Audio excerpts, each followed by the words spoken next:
Hello and welcome to my YouTube channel Time to Learn. Please subscribe my channel and click on bell icon ताकि video का notification सबसे पहले आप तक पहुंच सके। आज की इस वीडियो में हम लोग पढ़ने वाले हैं factors on which resistance of a conductor depend.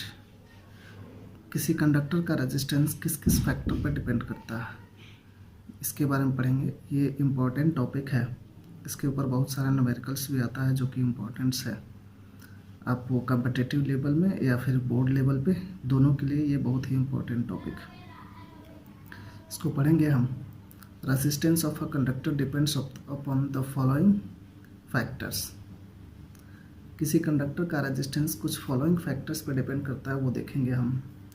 तो resistance of a conductor is directly proportional to its length. किसी कंडक्टर का जो रेजिस्टेंस होता है वो डायरेक्टली प्रोपोर्शनल होता है किसके, उसके लेंथ के।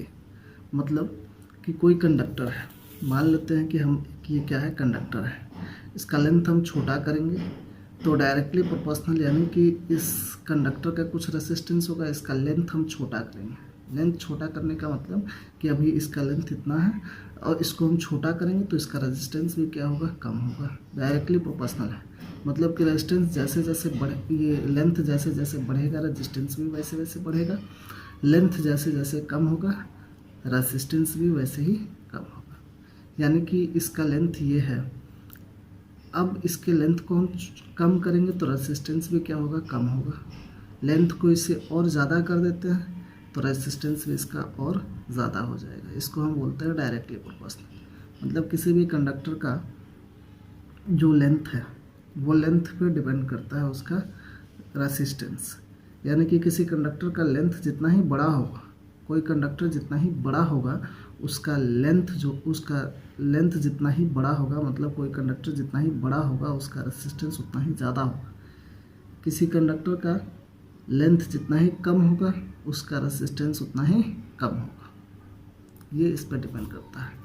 मतलब ये एक R डायरेक्टली प्रोपोर्शनल टू 1, इसको हम फर्स्ट इक्वेशन मान लेते हैं। That is R directly proportional to L, यानी L को हम इंक्रीज करेंगे। लेंथ हम किसी कंडक्टर का बढ़ाते हैं तो R भी क्या होगा, वो भी इंक्रीज होगा। L को हम कम करेंगे तो R भी क्या होगा, वो भी कम होगा। किसी कंडक्टर के लेंथ को हम बढ़ाएंगे तो रेजिस्टेंस भी बढ़ेगा, किसी कंडक्टर के लेंथ को हम कम करेंगे तो रेजिस्टेंस भी उसका कम होगा।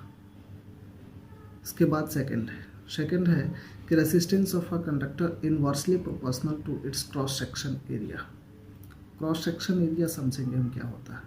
जैसे ये क्या है, जैसे ये कोई कंडक्टर है मान लेते हैं हम, तो इसका क्रॉस सेक्शन एरिया क्या होगा। जैसे ये कोई कंडक्टर हो गया, इसका क्रॉस सेक्शन एरिया हम देखें तो जो इसका ये मोटाई है, यही इसका क्या होता है, क्रॉस सेक्शन एरिया होता है। ये जैसे इसका जो ये मोटाई है, ये वाला एरिया, एक सर्कुलर पाथ बन रहा है ऐसे, तो ये इसका क्या होगा, क्रॉस सेक्शन एरिया होगा। जैसे यहाँ पे हम इसको खड़ा करते हैं तो जितना स्पेस ये कैरी करता है, जैसे ये स्पेस कैरी कर लिया, इसको हम यहाँ पे खड़ा किए, ये स्पेस कैरी कर लिया, तो यही इसका क्या होगा, क्रॉस सेक्शन एरिया होगा।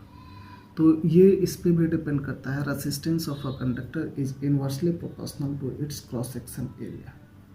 किसी कंडक्टर का जो रेजिस्टेंस होता है वो इनवर्सली प्रोपोर्शनल होता है उस कंडक्टर के क्रॉस सेक्शनल एरिया के। क्रॉस सेक्शन एरिया मतलब कि जैसे कोई भी कंडक्टर है, उसका मोटाई जो हो गया, कोई वायर लेते हैं, उस वायर का मोटाई, मतलब कि वायर जितना ही मोटा होगा रेजिस्टेंस का क्रॉस सेक्शन एरिया जितना ही ज़्यादा होगा, रेजिस्टेंस इनवर्सली है तो उतना ही कम होगा। क्रॉस सेक्शन एरिया जितना ही कम होगा रेजिस्टेंस उतना ही ज़्यादा होगा। इसमें हम बोलेंगे जैसे यहाँ पे ए को हम इंक्रीज करते हैं, क्रॉस सेक्शन एरिया बढ़ेगा, क्रॉस सेक्शन एरिया बढ़ेगा तो R इनवर्सली प्रोपोर्शनल है तो ये क्या होगा, कम होगा। फिर अगर जो हम क्रॉस सेक्शन एरिया को कम करेंगे तो R जो होगा वो क्या होगा, इंक्रीज होगा। ये हुआ इनवर्सली प्रोपोर्शनल। मतलब कि अगर जो R जो है रेजिस्टेंस ऑफ अ कंडक्टर जो है R, वो इन्वर्सली प्रोपोर्शनल है 1/a के। 1/a यानी इसको हम बोलेंगे inversely proportional to its cross section area. Area बढ़ेगा तो एरिया बढ़ेगा जैसे, तो ये जो फ्रैक्शन है नीचे डिनोमिनेटर बढ़ेगा तो इसका वैल्यू क्या आएगा, कम आएगा, तो रेसिस्टेंस क्या होगा, कम होगा। इसको हम कम कर देते हैं तो फ्रैक्शन डिनोमिनेटर कम हुआ तो ये इसका टोटल वैल्यू क्या होगा, इंक्रीज होगा, तो रेजिस्टेंस क्या होगा, इंक्रीज होगा। यानी एरिया को हम बढ़ाए हैं तो रेजिस्टेंस कम हुआ, एरिया को कम किया तो रेजिस्टेंस बढ़ा। ये इसका क्रॉस सेक्शन एरिया होता है। इसके बाद है resistance of a conductor is directly proportional to the temperature of conductor. किसी कंडक्टर का टेम्परेचर, जैसे ओम्स लॉ पढ़े थे तो ओम्स लॉ में हम लोग क्या पढ़े थे, एट कांस्टेंट टेम्परेचर। सबसे पहले टेम्परेचर को क्या रखे हैं, कांस्टेंट। टेम्परेचर को कांस्टेंट नहीं रखेंगे तो उसमें वी और आई का वैल्यू क्या होगा, वो अलग लगाएगा, टेम्परेचर कांस्टेंट नहीं होगा। तो यहाँ पे R directly proportional to T है। दैट मीन्स कि किसी कंडक्टर, कोई कंडक्टर है, मान लेते हैं एक ये कंडक्टर है, इस कंडक्टर के टेम्परेचर को हम लोग क्या रखते हैं, कांस्टेंट रखते हैं। इसके टेम्परेचर को हम कांस्टेंट रखें। जब इसका टेम्परेचर कांस्टेंट है तब क्या होगा, इसमें रेसिस्टेंस में कोई चेंज नहीं होगा, रेजिस्टेंस भी कांस्टेंट रहेगा। और अगर जो टेम्परेचर को हम लोग क्या कर देते हैं, टी को इंक्रीज करते हैं, तो डायरेक्टली प्रोपोर्शनल तो आर भी क्या होगा, वो भी इंक्रीज होगा। अगर फिर इसमें हम टी को डिक्रीज करते हैं तो आर भी क्या होगा, वो भी डिक्रीज होगा। ये हुआ डायरेक्टली प्रोपोर्शनल। मतलब टेम्परेचर, किसी कंडक्टर के टेम्परेचर को हम लोग बढ़ा रहे हैं तो उसका रेजिस्टेंस भी बढ़ेगा। किसी कंडक्टर के टेम्परेचर को हम कम कर रहे हैं तो रेजिस्टेंस भी क्या होगा, कम होगा। इसके बाद है resistance of conductor depends upon the nature of material. किसी कंडक्टर का जो रेजिस्टेंस है वो किस मटेरियल का वो कंडक्टर है उसके ऊपर भी डिपेंड करता है। तो resistance of a conductor depends upon the nature of material, material के नेचर पर भी डिपेंड करता है। अब यहाँ से हम क्या करेंगे, इक्वेशन 1 और इक्वेशन 2 को एक साथ मिलाएंगे। यहाँ लिखेंगे from equation 1 and 2।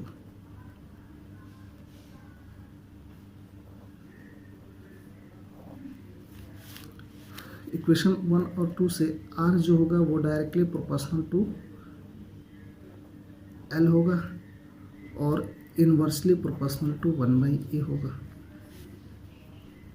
R directly proportional to L, इसको छुपा देते हैं, R inversely proportional to 1/a। 1 और L में मल्टीप्लाई करेंगे तो ये हमको आएगा R directly proportional to L/a।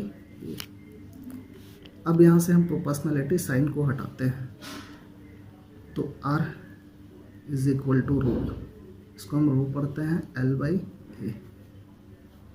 इसको हम क्या बोलते हैं, इसको हम रो बोलते हैं।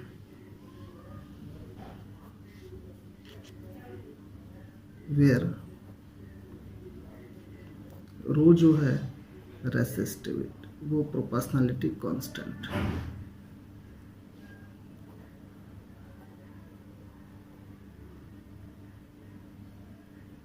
प्रोपोर्शनलिटी ये कांस्टेंट, रो जो है प्रोपोर्शनलिटी कांस्टेंट है। अब इसका यूनिट देखेंगे हम, इसका यूनिट क्या होगा। तो इसका यूनिट जो होता है SI unit of rho ohm metre होता है। SI unit of rho is ohm metre. इसका SI यूनिट जो होता है वो ओम मीटर होता है।